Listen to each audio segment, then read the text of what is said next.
Shalom, friends! Welcome to Orange Socks, a podcast celebrating Jewish creativity. I'm your host, Yitzchak Muli, inviting you to join me in exploring the soul of Jewish expression. Shalom, friends, and welcome to the Orange Socks podcast, and very much not in the Muli Art Studio. We're in the beautiful home of Richard McBee. We're on Broadway and somewhere. Well, actually, Great Jones Street. Broadway and Great Jones Street in downtown. Is this downtown? This is called NoHo. NoHo. We are in NoHo, in a beautiful apartment, really, that you've had since the 70s. Since 1976, yes. Kanai. So Amen. I'm very comfortable. Oh, good. Thank you for having me. And welcome to my home. Yeah. Oh, I've been to your studio, but this is Well, okay, I got this loft because I needed a place to paint and wanted a place to live in the same residence. So this used to be my studio. First, it was home and studio, kind of down there where it was my daughter's bedroom, and now is my office. That was my studio. It was that whole end of the loft. And it was really for the need to paint, and I painted here for a number of years. So you've been painting since 1976 and before? Oh, I've been painting before then. Okay, yeah. So I know you through the Jewish Art Salon. Right. A whole bunch of years now. I'm losing track of when it first started and when. I think they may have begun in 2011. I think I've lost track of the number of years. Right. So you're one of the founding members. Yes. It was here. It was here. Yeah. Well, this was one of the really the first consequential meeting of the salon to really make it as an organization. Great things have happened in this spot. Yeah. We're here to make history again. Yes. Yes. So take us back. You've been doing this for a very long time, but what's your creative journey, your creative history? Where did it all begin? And really what excites me most, or is most intriguing to me in this podcast, is the intersection of your creativity and your Judaism. So it's a good question because it's really rather relevant to how I've developed as an artist. Probably as a late teenager, I knew that I wanted to be an artist, and so I was growing up in North Babylon, Long Island, suburban Long Island. I was born here in Manhattan, but when I was 8, we moved out to Long Island. How far out on the island? North Babylon is just north of Babylon. Babylon is the end of the electrified Long Island Railroad line, so it's maybe 45 miles out. So you can get a train. Yes, you can get the train to the city. Which early on in my art education I did. As a matter of fact, my mother had asked around to art teachers, where should we send him? He wants to be an artist. He wants to do things in art. And so they suggested the Art Students League, wow. Which is on West 57th Street, still there. Yes. And so I started going to the Art Students League in high school on Saturdays. And that was the beginning of my art education. The Art Students League is a very down-to-earth art school. You go into a class with a teacher, you have a model, and you draw from it, you paint from it, the teacher comes around and corrects and suggests. That was for a few years.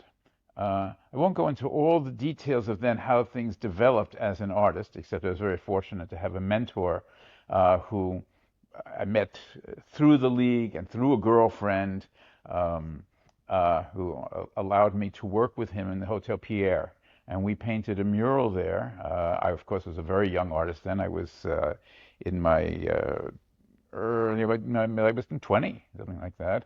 I did marbleization and the skies. Okay. But it really taught me to be an artist. This is a man, a lifelong artist, a master artist, and we're painting a mural in a fancy hotel in one of their cafes, their rooms. It's called the Oval Room. It's still there in the Hotel Pierre, 61st Street. That painting's still up there? Yes, the painting's there, wow, right.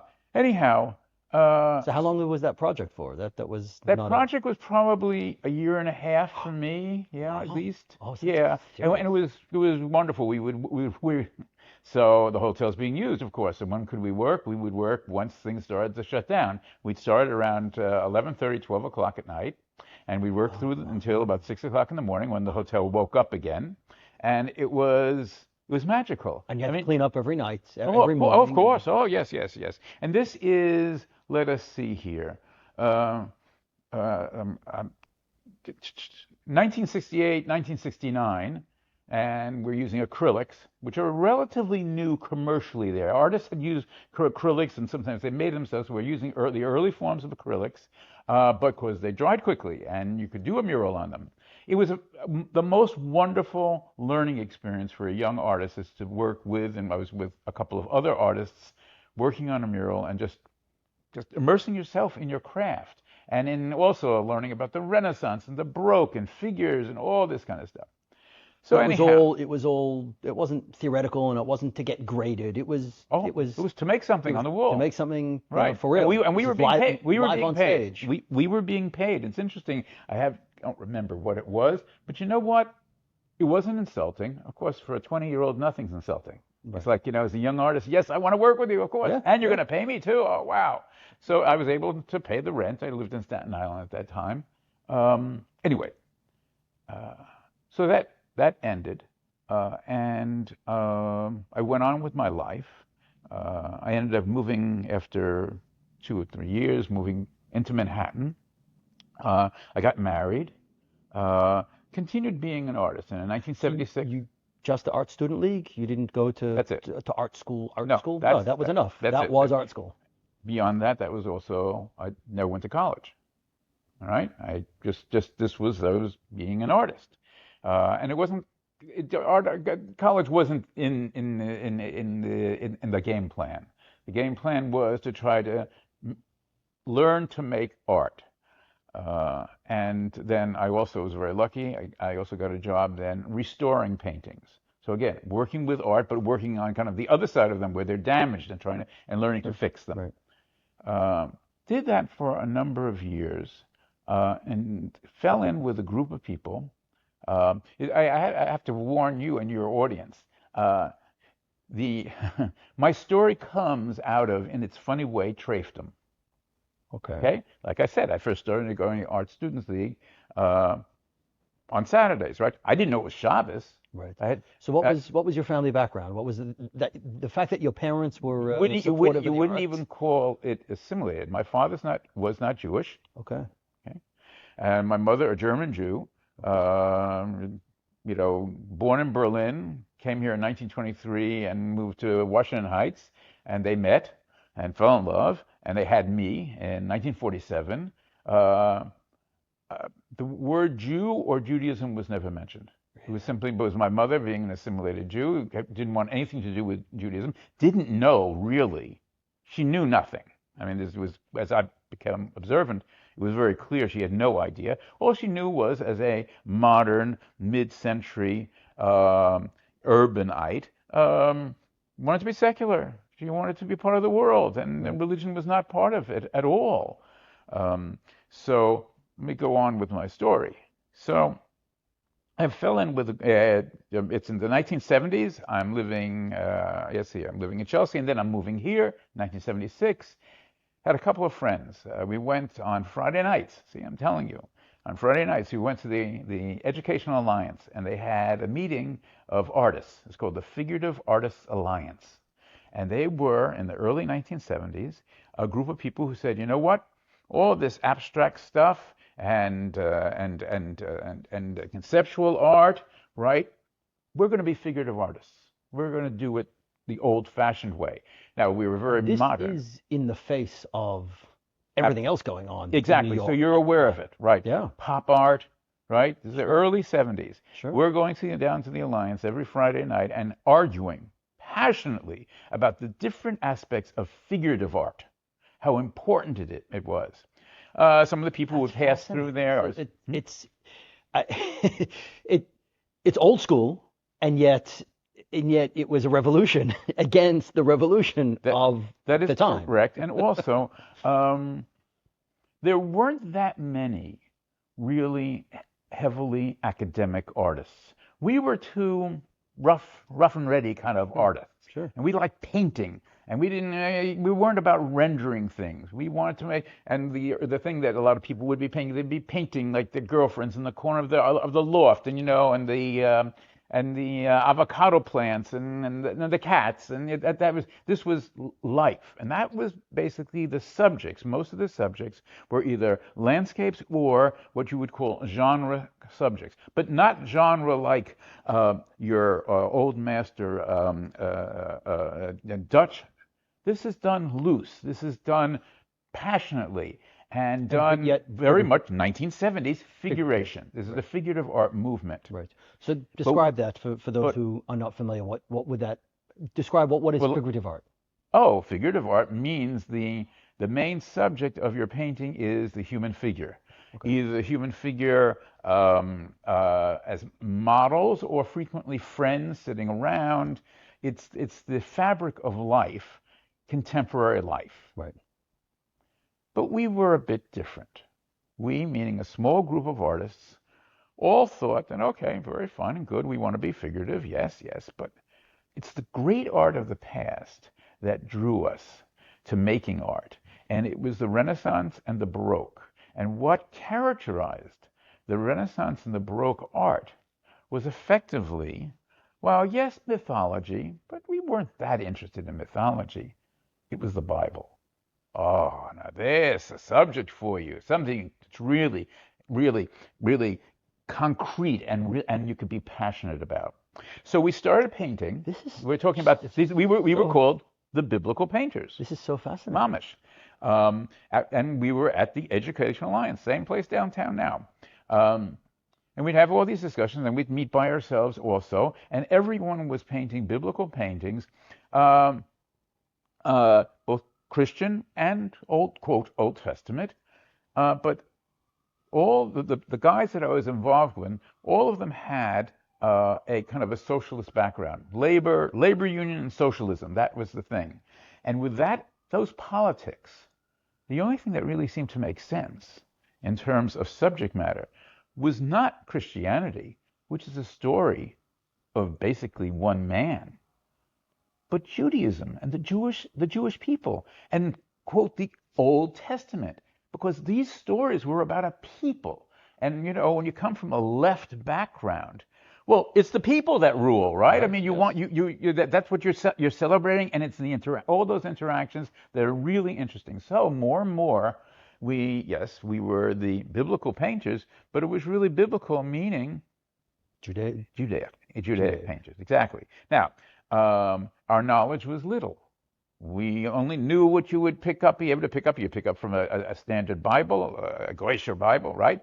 But still, we had So a you were friend. you were like reading texts Oh and yes, finding but no, imagery, but not. imagery that But talked to the you. main texts in those days, and still to this day, of quote on Bible commentary, are about sociology, about anthropology, and how maybe different authors of the Bible and this kind of stuff. That's a little bit early then, but you even had that. That was not satisfying. You know why? They weren't taking the story seriously. They were seeing as history or as again as sociology. We didn't want that, and so we had a friend, part of the group, though he was a writer, who had a rabbi friend. All right, and they both happened to meet, of all places, in Columbia So how University. many of these? How many of this group was actually Jewish? It's me and Jack Silberman, and that was it. Then there's Tom Milstein, who's the writer, and then there's the rabbi friend. His name still is Avi Berkowitz, who is currently living in Efrat, thank God, and became a friend. But he sat down and learned with us. And what did he learn with us? And it was really, again, we just wanted to know the inside of these stories. And he learned Chumash with Rashi with us.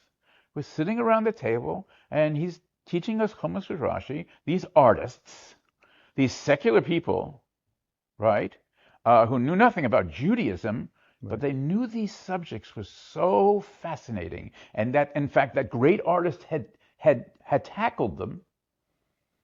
So we're learning Chumash with Rashi with him, and so it's like that was the first exposure that I had to Torah, and frankly, exactly how the thing unfolds from there, it's kind of almost fuzzy in my mind, except that at a certain point I knew I wanted more. Maybe we couldn't meet anymore, or whatever the story was. Uh, and so a friend of mine, another artist, a sculptor, uh, he was brought up from, and unfortunately, like many people of that era, had fallen away. But he was curious. He says, "I'm wondering what Orthodoxy is doing. What's Orthodoxy doing?" So we went around on Shabbos morning to a number of shuls to see what their beginners and minions were like, and seeing what was going on there, right? And one place we fell into was 3 West 6th Street, 3 West 6th Street, 16th Street, the Young Israel 5th Avenue. And there was a young rabbi, Shmuel Deitel, who was teaching the beginners class. And so I went to one class, I went to another class. Now, mind you, I was not there for Yiddishkeit. Right. I was there The for the subject matter. narratives, I was doing the subject, and I was looking for the inside line, meaning a commentator that would take these stories seriously. And I found it. And within probably a week or two, I told him, I said, I'd like to learn Chumash with Rashi. He says, "Oh, really? Oh, okay. Why don't you come down to, I've forgotten the address now. What was it, 147 East Broadway or something like that? 197, anyway. This place is called MTJ. Meet me there at 9 o'clock on Monday morning." So, of course, I pull out my piece of paper. I start to write it. He says, we're on Shabbos, right? He said, "You know what? Why don't you just try to remember it?" I said, "Okay, I'll try." You're completely oblivious of what his I don't issue know. was. I don't But know. sure.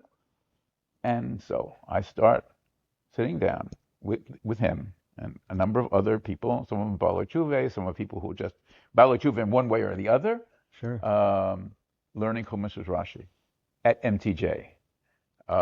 Let's say that was probably realistically approximately either 87 or 88. So I start going to these classes. Um, I don't go back to synagogue. I'm not interested. I'm interested in the class, right? And so more and more, though, I'm sitting there learning, and I'm looking around, and I'm seeing all these guys sitting and learning, but also they're all from. And I'm starting to understand what that means, and I'm starting to understand something about mitzvahs, and, we do certain things or don't do certain things, and, kashrus and Shabbos, all these ideas. And I'm thinking to myself, wait a minute. I think these ideas are important. They're important to me as an artist to try to make art, but I'm realizing, and not just realizing, I mean, I came with the idea that the ideas in Judaism were central to the West, the Western world. I wanted to make Western art, so these ideas, I said, are important, except there's one problem here. I'm sitting here and just learning them as ideas, and maybe I'm bringing them back to try to make a painting. These guys, they're living it. Right. They're doing mitzvahs. They're living these ideas. Now, the world of ideas is so exciting, but there, at a certain point in your life, when you can find a way to live them, that's the prize.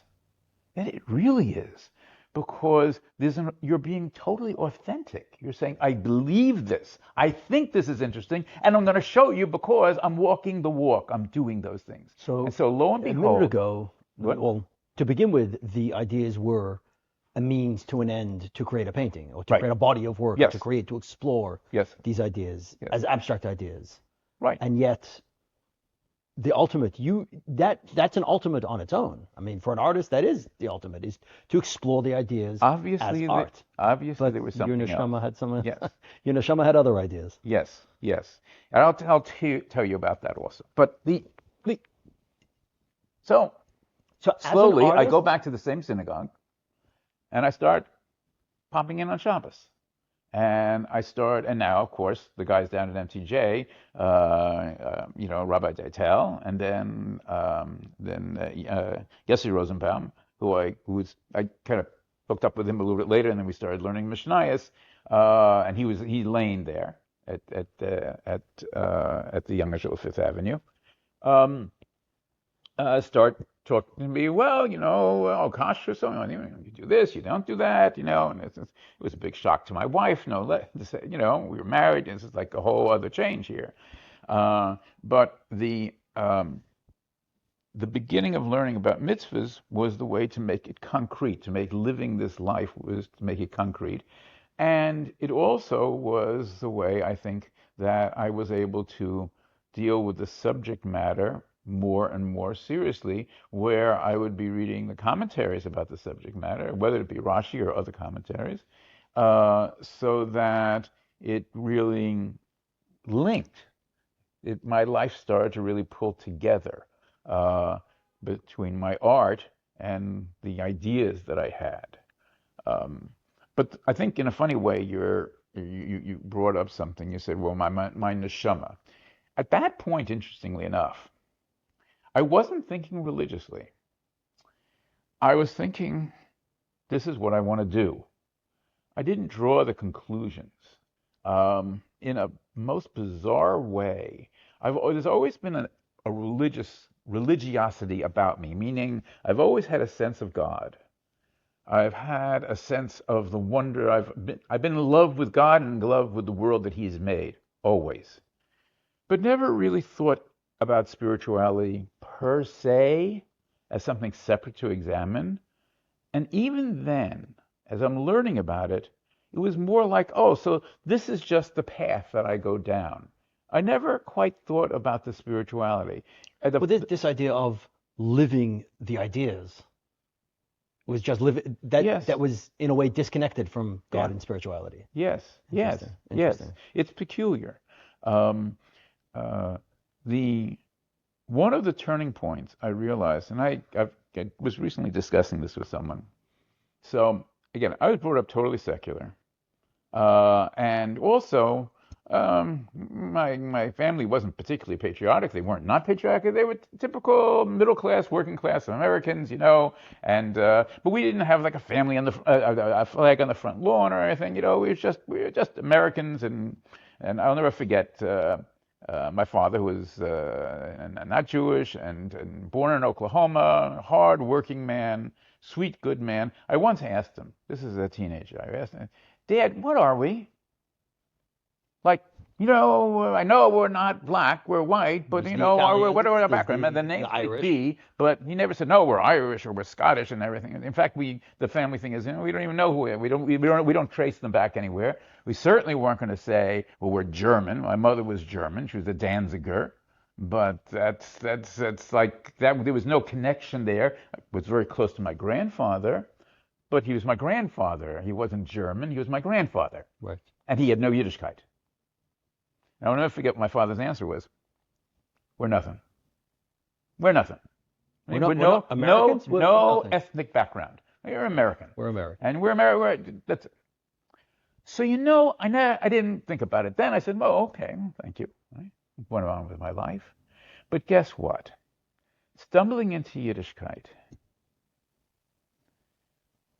that changed. It changed because I guess let's take it two things. I'll never forget at MTJ. Um, so I'm sitting and learning, and one of the things what I learn about Pidyon Haben. Very nice, nice mitzvah, good, okay. So I start asking, probably Shmuel Deitel or probably Yossi, questions, this and that. I said, well, well, I asked your mother, are you a Behor, right? I said, yep, I'm Peterek, I'm the Right. Behor, Right. right? Oh, well, you have to opinion of Ben. Really? Yeah, okay, I know.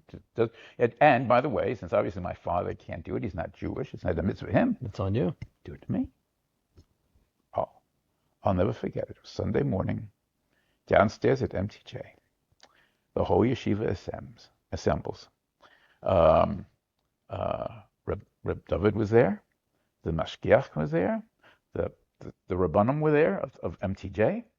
And I'm sitting there in the dais with them. And they had to And figure out the nusach.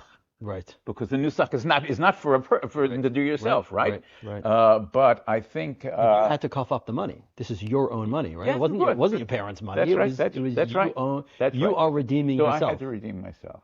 But you Beautiful. know what? So we did it, right? And Mazel Tov, and then Mazel Tov and Simon Tov and Simon Tov, and they're all singing. I'm getting chills just thinking about it. Suddenly, I was part of something bigger than me. I was no longer a nothing, And you were and no longer an it outsider. right. You And were, well, there's still a piece of me that is still a well, yeah, bit of outsider, but but in I that, grabbed onto something that was bigger than me, and I was part of it. yes. And that was possibly one of the main turning points of suddenly becoming part of the Jewish people in a real In a gut visceral, feeling, yeah. visceral way. Um, the other time was with Yossi. We were training for the marathon. Yossi loved to Well, walk. I'll kind of just, Oh, I did also a pigeon event for myself oh my God! Ah! at my bar mitzvah Oh because wow! we realized that we realized circumstance it wasn't done earlier, Uh-huh, uh-huh. and we spoke about it, and it was like, no, let it be again. It's on me. Right. Let it be Oh my mitzvah. wow! So at my bar mitzvah, one of the things we did Wow! was Pigeon event. a friend of the family, a Kohen, and I Hmm. did my own pigeon event. Right, So right, right. Wow. yeah, No, these are very important steps, and if you have to take them yourself, yeah. yeah, But for someone that comes from no background and no connection, this was a very important connection. The other, in a much more minor way, but perhaps in just as meaningful way, was that Yossi and I we were hanging around together, right? And we were learning every morning. And he loved to walk, and so he wanted to do the marathon. And so we decided we were going to train for the marathon, and we'd walk out to the 5 towns. That would be our training to go on the full marathon. We were only training to walk, you're but gonna walk speed the marathon, walking. But we're right? going to walk, right? Good. Sure. We're walking out there, and we're out by JFK, along the airport, by the airport, right? In kind of a barren place. And we're walking like this. And Yossi's just got a white shirt on. I probably just had a white shirt and probably dark pants, right? Right. And he's got to keep on, because we have keepers on, right? We're walking, right? Middle of the day, right? And the traffic's going back and forth. And suddenly a car pulls up alongside of us, stops, window rolls down, and says, "You guys okay?" And Yossi says, "Yeah, sure. Yeah, thank you very much. No, we don't need a ride." Yidden, right? Right. Suddenly, these strangers cared about us. Why? Because we're Jews. That's all. That was a turning point. It Yeah. really was. It was a sense of being, again, part of a people. And so that was I don't know that it changed me as a personality, but also perhaps it it gave me hizuk in terms of the kind of art I do. Right. My art is about Yiddishkeit, it is about Judaism, it is about Jewish ideas, but it's about the Jewish people. And but also you understand, because of my background, to me, the Jewish people aren't, it's something totally different than everybody else. No, this is all of humanity, but it's my corner of humanity, Right. very much my corner. And so I have that's the road that I have painted, and it's like I've never given it a second thought, and especially since it's the time I started becoming observant. My painting is my expression of, I could be corny and say my love of the Jewish people. It's because I care deeply. It is, for sure, that's what love is. But my care is also the care of a critical brother, Well, yeah, of a concerned father, of a concerned child. right. And so it's really it's been that kind of Well, process, it is us. It's you. It is It's us. not. It's not something outside of you. That's right. That's right. That's right. And so and so the paintings that I paint are are always things that have drawn me emotionally about things that I think are a problem, a dilemma. One of the longest running subjects that I've painted is Akedah Yitzhak. I've painted Akedah Yitzhak since the, goodness gracious, late 70s. Uh, and there, I won't go into all the details of the many different aspects of it, but I've done, I don't know how many now, it's well over 100, maybe 120 some odd paintings of different versions of Akedah Yitzhak. Wow. Still working on them, Wow. still working on different aspects of them. And so, but it's the same questions that everybody has. It's the reason why that's our laning on Rosh Hashanah, right? The second day, which thank God my shul tends to give me that aliyah. I'm very, very, very, very proud about that. That's astounding that they Yes. do that. But I'm honored to say the least, and deeply humbled. But Akedah Yitzhak is both the emblem of our faith, but is also just filled with problems and questions and all the things that it means to be alive, but also scary as heck. And so it's those kinds of stories that draw me. So Yeah, when you finish a painting of Akedah Yitzhak, yeah. does it draw you any closer to any answers to those questions?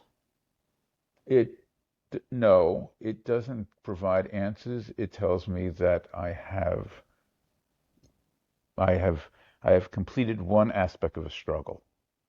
Now, this doesn't mean that I won't go back and Are, essentially the same kind of struggle again, but well, that's the next question. Is it the exact same struggle again, or are no, you it's seeing different. it No, it's from a different. different Oh, perspective it's different. each Oh, time? yeah, yeah. I mean, and also, I mean, I've over my career, I've had probably, I don't know, maybe 10 different categories of Akedah Yitzhak that I've done.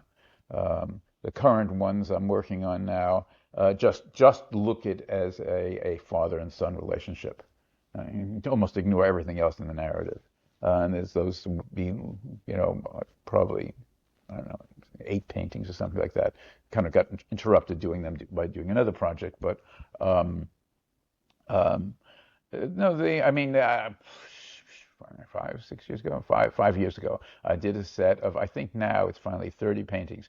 The verbs, Akedah verbs, every verb in the Akedah. Do Another an image of painting. each one. Yeah, right. Yeah, Wow. all the Okay. verbs, Can we look? all the actions, all the things that nature of a verb, right? And then coming out of the Akedah series, very excuse me, is the enormous number of paintings I've done on Sarah. Of course, this Right. narrative, cost her life, and so I did, you know, 10 paintings on the Akedah that I was shown at the JCC, probably now in 1996 or something like that, and then another 10 on Sarah. And it just goes on because these are quote people. These are my people that I care about. But it's all the things that I find either exciting or difficult in Torah. That's why I paint them. Right. Like the painting. Okay, so here. So this is We'll have to share a photo of it. what? We'll have to share a photo of it because it's out of the frame. Oh, okay. But that's okay. This is Isaac and Rebecca. This is when Isaac is spied upon by Avimelech. Okay, when they are embracing Right. or whatever, right? So it's just this very bizarre moment, right? And so I mean, I don't even know, I don't remember how I got into this particular image.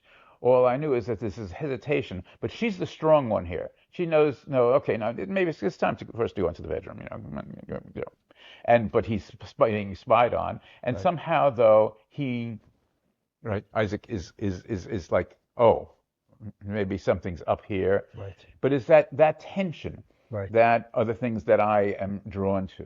And Uh, you provide descriptions of your thought process in creating them, or is it just a title? Is it Usually a does title.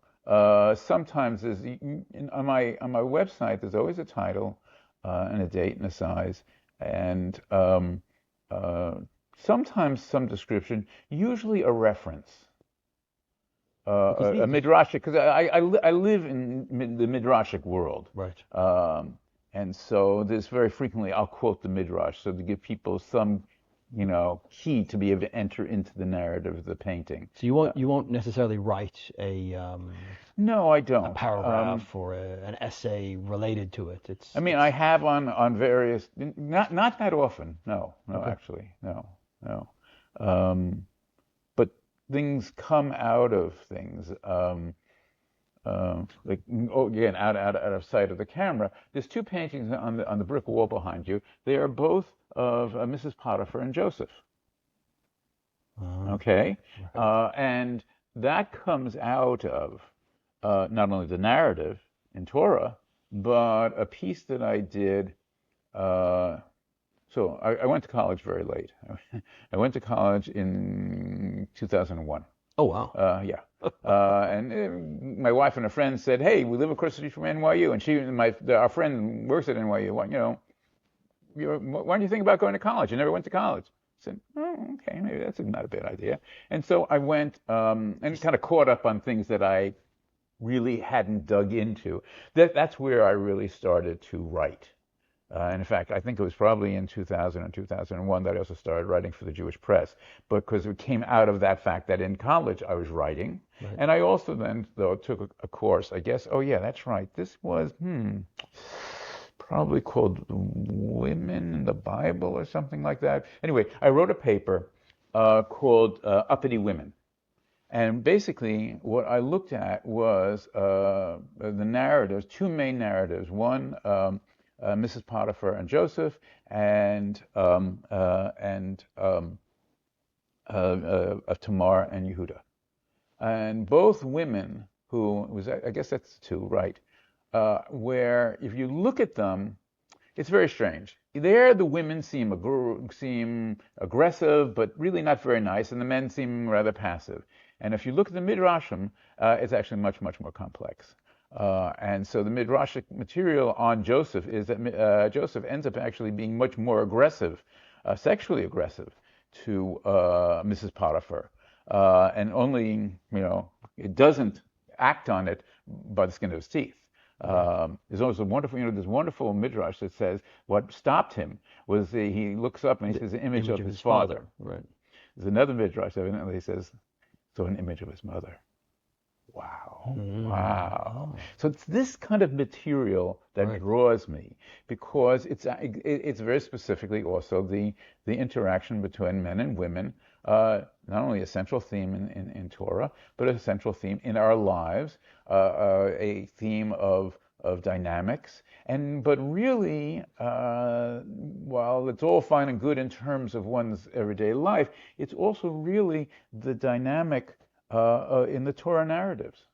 I maintain the women are the engines that drive the Torah narratives forward. And I'm hardly unusual in that. I mean,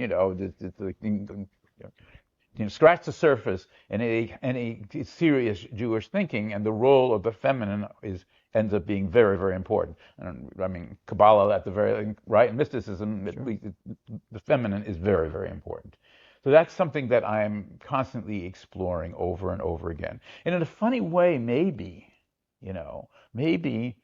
that was the the the the the tragedy of Sarah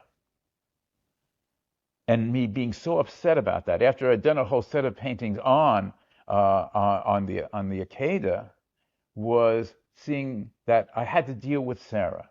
I had to deal with her. Why? How could this be? And I her didn't. By the way, anguish and you don't her get answers, right. but you must ask the questions, and Yes. you've got to think them out, and Right. you've and let them trouble you. And so that's kind of what I see my role So as an artist is. are you still meeting with probably not the same guys down No, at no, they're over there? no, one of them has passed away. The other one, the non-Jew, spent actually probably 20, if not 30 years painting Jewish paintings, and now has not painted them. He's a much more successful painter now in the gallery. Right. His Right. biblical Right. paintings were really great. That's John Right. Bradford. His fantastic paintings. But he stopped doing them. He's now doing other paintings about opera and other stuff like that. And that And sells a little bit more. he's doing great. Yeah, thank God. But do you have a chavrusa? Do you have people that you sit down? Your Shabbos table must be I The weekly parsha must become alive at your Shabbos I table. wish it did, not so much at home, but every morning I learn with three other guys. We learn we learn Gemara essentially. Right now we're in Avodah Zorah, and I've been learning with them. Goodness gracious, it's probably 20 years. Friends from my old shul, and then that's from 8:30 to 9:30, and usually 9:30 to 10:30 I learn the daf with one of them. Right. So I'm learning all the time. Right. I'm not, by and large, the way, as a mature artist, I tumble into other subjects and then will learn them myself. I don't tend to include others in them because they're not necessarily into it. It's very Right. specialized. Right. Right. This Um, is your. I'm trying to think of the last new subject I picked up on. One show, it's, what is it? What's this week's parsha is Kisisa, Kisetse. Kisese. Yes. So you can imagine, after what I've told you, that those three subjects would interest someone like me. Right. First, we have the beautiful captive. Yes. Okay, femininity, sexuality, temptation, da da da. Then we have the rebellious son. The best Okay, American. well, the rebellious son is horrifying as it is, but you could also imagine it as being a rebellious daughter. Sure. And then the third one is, well, actually, what is the third one? I'm blanking on it. Yeah, you know, Sit there. Come on, there come on, was come on. It's this week's parsha. You know this. right. Come on. No, it was You can today's stop the kickoff. camera if you want. We'll go look it up. Um, First is the captive. no, is inheritance. Is inheritance Right, to give? right, exactly. You can And only the give to the right, firstborn, and the not unloved child, not and the unloved child. and the unloved wife, the unloved hated wife, the the hated unloved wife. child that still needs to get the firstborn. Okay, If it's so the I firstborn. read these. This is probably, it could be 5 or 6 years ago. I read them every year, of course. But I read it and it suddenly clicks me, I got to do paintings on it. Okay, so what am I going to do here? So one of the things I like to do is I like to take a subject that, a Torah subject that I'm really fascinated with it, and pour it into an existing image of an old master painting or some painting that I think is going to fit. So for the first one, for the captive woman, I take pieces of something called Metropolis, early 20th century surrealistic movie, silent, in which it's bizarre. I think it's probably not set in Berlin, but it feels like it's Berlin. It's German, and in which there's this seductress who is mesmerizing these men and literally driving them mad. Perfect. That's the parallel to Right. the soldier who is beguiled by this beautiful captive, right, and wants to take her. And when Torah tells us what you have, how you have to handle that. Right. So I take that notion and turn it into an image. The second one of the rebellious son, I decide that, okay, I'm going to turn that into the rebellious daughter. And let's see here. Late 19th century, Manet, luncheon on the grass, a nude woman sitting with two men. That sounds like a rebellious daughter to me. Wow, there it is. Bingo. I do a version of that. Right. Okay? And for the unloved, the hated wife and the wild child, I do a version of also a Manet, in which there are two women sitting on the balcony. Actually, you know the painting, the women on the balcony, but they both have children like at hand. Right. So you've just heard my creative process, taking a Torah notion, Right. essentially personalizing it, not personal in my life, but personalizing in my art Contemporary mind, context. and making it something that is not an illustration, but is an echo of the Torah, and dealing with some of the things I think the Torah is bringing up. Now, that's probably at least 5 or 6 years old, that set of 3 paintings. Right. And I've looked at them recently, and I said, okay, they're interesting, but maybe I need to redo that. Why would I want to redo it? Well, you know what? There's something I'm not really focusing enough on these subjects in so much as each one, they present a terrible human dilemma. Imagine a man who visually falls in love with a woman, his Yetzer Hara, we would say, right? But it's also, the Torah doesn't say that his emotion is illegitimate. It just he has to put it somewhere. But then, if somehow if I remember correctly, at the end, it's also, this may not come out well at all. Oh, So isn't there a tragedy in there for him? And yeah. also, the whole thing is, I didn't really get deeper into the underneath of what the Torah is trying to tell us by this scenario. The scenario, we all know. The Torah scenario, it seems simple, dealing with a problem, we've done the problem. No, the Torah is not about dealing with simple problems. No, it's about depth. So let me get under the surface about that one. So that's one. The second one, I was thinking of the tragedy. When I read, just reviewing the Parsha just a day or two ago, reading about, and you have to take your son if he's totally incorrigible. You must take your son. You must take him to the elders. You must take him to the gate, and you must be stoned. What horror in a parent's heart! And I'd never really looked at that. I focused on her and there sitting with the boys, but I had in the background the parents. But if they know what's going to be, I've got to Oh, look at that side of it. right. That they're taking him by the hand. My God, You know. right? And also we know, because I've done enough Gemara to know that, okay, you understand quite well that the rebellious son that was back and forth, and you know what? It never happened. No, it never happened. And then the end of the Gemara says, yeah, it happened, and I sat on his grave.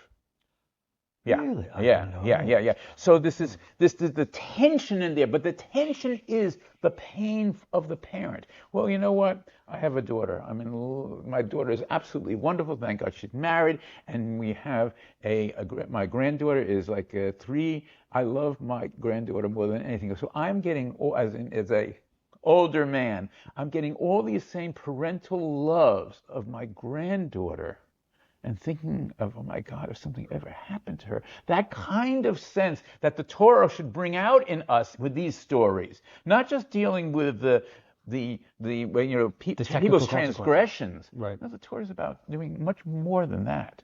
So I've now just told you my thinking Right. through, and maybe Right. I'm thinking Right. of the next three paintings on that. Um, and this is what we're saying now is exactly why I keep on painting these subjects. Yeah. Hence Yeah. why I can't leave them. They're so deep and they have so much in them, and you can keep on returning to them because as you get older, hopefully you learn a little more, you face more aspects of life. Um, and so the Torah keeps on giving you back. And No, I try to, yeah, this idea of living with the times, the living with the parsha, right, is really the way you're describing it. yeah, You're really living with it, right. and having this outlet to be able to communicate it with others, to share I try, I try. these. What has over the years been the response to your work or the biblical Well, look, paintings? religious Jews aren't using, I don't have to tell you, religious Jews are not used looking at art, Yes. right? They are not particularly even used, they're in a lot of physical things are like, it's, so what, right? Right. And so there hasn't been a lot. It really depends. I'll tell you, the series of paintings I did on Sarah's trials, like I said, that was shown at the JCC in Manhattan. I think it was like '96 or something like that. That was wonderful. That was possible. That was really, really wonderful. We had a number of panels, different panels on different aspects of the art, and so that was great. And there was real feedback there. Um, um, I have to say it. I'll be very honest. I occasionally get, because my website has a great deal of my work, and occasionally I will get responses from Jews about it, like your work, very interested in this subject, occasionally can you speak about various things. Get a lot of responses from Goyim, from non-Jews. Right. and specifically Christians. Right. I think, they seeing someone who's tackling these subjects seriously, I and imagine there's an echo it there. would resonate with them more with the contemporary flavor Hmm. of Hmm. your work. And looking at a piece like this, and to an orthodox, a frum person, the first thing is, well, that's sacrilegious. How could you possibly depict Yaakov like that? Like just off the get go, like Hmm. without sitting with you and sitting with the stories and marinating in the ideas, and you're very much attempting to depict them in a contemporary context. Oh yes. Oh It's yeah. you're not trying to depict This is this is Yaakov this back is in Yaakov no, no. and failing dismally, and like, you're not. My earlier work had frequently the characters in quote biblical garb or something like that, Right. right? Almost everything I do nowadays is in contemporary garb because these stories are contemporary, and so there's to it. Sure. There's nothing distant about them. Right. Exactly right. Yeah, and these figures are right. I mean, she's in a dress, he's in a jacket, and in pants. He happens to have white shoes on, but that's kind of cute. Yeah. Small little beard. Right, right, Yeah. That's right. So, uh, like I say, and but if you get anything out of this, it's it was art that led me to Torah, interestingly yeah. enough, Yeah. Yeah. Yeah. Yeah. and then of course really to Yiddishkeit, and it's been a wonderful journey. What I take out of it most is your passion. That's just This cool. many Yeah. years later, you're Oh yeah, there's it keeps on growing yes, apparently. It's yes. yeah. Yeah. It's also because I have a sense that there's a great more that I have to do. It's a very big place. Because also for me, the place is every aspect of not only Torah, but also Tanakh and Gemara. And every single, the Gemara, I mean, I'm so thankful for Daf Yomi. I don't have the tools to learn deeply, meaning I don't have the terms to really open up a Gemara and really learn all the mafarshim with it, etc. inside. Luckily, a great deal is translated, and I certainly try, to be in the Aramaic and the Hebrew, but there's just so much material in that it really is a sea, and I love swimming in it. And it's I can never imagine doing anything else. So, That's awesome. That's so awesome. I've known you a long time, yes. and Well, so we never much, had this and so conversation. much I didn't know. Yeah, this is that. It's so powerful. It's so powerful that art brought you to Torah and then brought you to Yiddishkeit, as almost two separate Hmm. things, and that you're still doing figurative biblical work.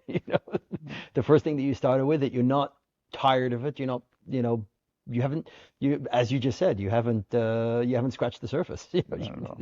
There's so much more, that, and what also I think what I find very powerful is that even though you are sticking to a single subject matter, you're not, say, painting one painting for the parsha every single week, or a page of the Daf Yomi that, as Hmm. people do, or every one of the 613 mitzvot, or something that you're fixed to. You're following your passion. You're following the stories, the ideas, the concepts that resonate with you As as they you go as they along. pull as they grab me and as they pull me along. And by the way, I don't know if you want to go into this, but did I ever tell you the story of how I discovered I was Jewish? No, go for it. Oh, okay. So So you this goes really way. you really didn't know. I had no idea. No, Wow. no. Well, listen. If your parents never talk, my parents, my father's not Jewish, right? Right. My mother doesn't know anything about Judaism and doesn't want to have anything to do with that. That's not her world at all. So in the late '60s, I was really kind of in a bad place. I graduated high school in 1965, and I moved to Staten Island, was making some art and stuff like that. But and then I started this mural project and stuff like that. But I won't go into all the details. But basically, I was at the life was pretty bad. I was very, very poor. and I ended up working as a janitor, which is not the end of the world, but I was working as a janitor in a school. I was living in Staten Island, in a school in Staten Island. So I'd go. I took. It was an ad in the paper, and I got the job. And I'd do what a janitor does. I'd mop. I'd use the machine to do the floors. I'd wash the dishes, and stuff like that. Good. And It was a boys' school. And there were boys that kind of, I mean, I wasn't very much older then. I mean, goodness gracious, it was 1969. Yeah, right, 1969. I was all of 21, 22. Yeah, 22. But they were high school boys. And they're all running around, they're going to classes, and it's in a great big mansion, overlooking the bay in Staten Island. And they're constantly doing something. It's like, I guess it looked like they were praying. I didn't know. And I knew they were Jewish. Okay, they were. I knew enough to say, oh, they got yarmulkes on. Good. Okay, fine. So I'm cleaning up one day, and so they started asking me about myself. Because I think I was probably a little unusual. I was probably the only non-colored person who was the janitor, Yep. right? Yep. Back Yep. in the 60s. And they were asking, I says, would you know any Jews? I said, well, yeah, as a matter of fact, my grandparents are Jewish. I said, your grandparents are Jewish? Remember, I'm Richard McBee. Sure. Okay. Grandparents are Jewish? Yeah. What side? Your mother's side? Stop everything. Wait a minute, call the rabbi. Wait, bring him in here. Yeah. So I was not just a janitor. I was a shop's goy. Okay? I worked on, of course, Friday night, and I worked on Shabbos, right? Because I was Richard McBee, right? Sure. And right? Sure. And I didn't know. Right. And so they say, hey, wait, you can't work. No, no, no. And you can't. There was possibly the first halakha I ever learned. Okay? You can't fire someone because he's Jewish. Yeah. So they changed my day off, right? Right. And so, but anyway, so okay, good. And they're very, very nice kids. And they are saying, really, you're Jewish? Oh, right. Well, what's your Hebrew name? I don't know my Hebrew name. Says, well, okay, you're Richard. You're Reuven. You're Reuven. Now, I knew enough Bible to know that Reuven was one of Jacob's sons. Right. That's what I knew. And it was such a moment of revelation. Now remember, I'm at the nadir of my life. I'm very a big mess, and it's not going to get better for a number of months. But that was the moment I was told and learned I was Jewish. Wow. So that school was MTJ, was MTJ of Staten Island, and so. Good. And, they went on Passover vacation. I cleaned up the house a little bit more during Passover. It lasted maybe another couple of weeks after Passover. I left the job, right? Went on with the mess of my life. But as I mentioned to you, when I first started learning and going downtown to learn, it was MTJ Right. in 1988. That's awesome. So that's, So there's the Abishter's yes, been guiding you all along till now, and she continues to. yes, it Very does. much so. Wow. Fascinating. Thank you. Thank you so much for You're sharing this. I'm like, Thank you have a for whole being new here. appreciation of you and your work and so one last question, Please. which is the one scripted question that I have for these Oh, interviews, okay, yes. is what's your advice for young creatives for them to find their orange socks? Uh, um, since I never went to art school, I went to art school when I was a high school student, and it was on Saturdays, and it was as formal as one, 3 hours in the morning or 3 hours in the afternoon could be a week. My advice is just do it. Constantly immerse yourself. Oh, it's twofold. Immerse yourself in making art, but also do everything you can to learn about art. We don't come from nowhere. We have roots in Western art, and they're very, very rich, and they are filled with visual ideas and visual creativity, and I started out with, old masters or whatever, but frankly, any aspect for a visual artist, Yep. any aspect of visual art, look at, try to understand it, see if it's interesting to you, and if you can learn from it. Picasso said something like that, but I'm going to paraphrase it. Be a thief. Grab as much as you can from everything, because there's so much richness there, and you will find out who you are, and you'll find your own orange socks. You can't help but do so.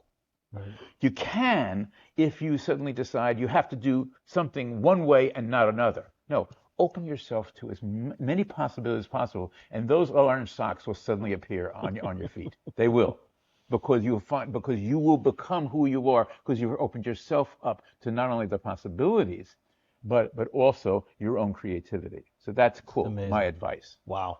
I love it. All right. Richard, so. Reuven, it's a pleasure. Thank you so much. Thank you. Thank you. Thank you. היום נעשה משהו בלתי נשכח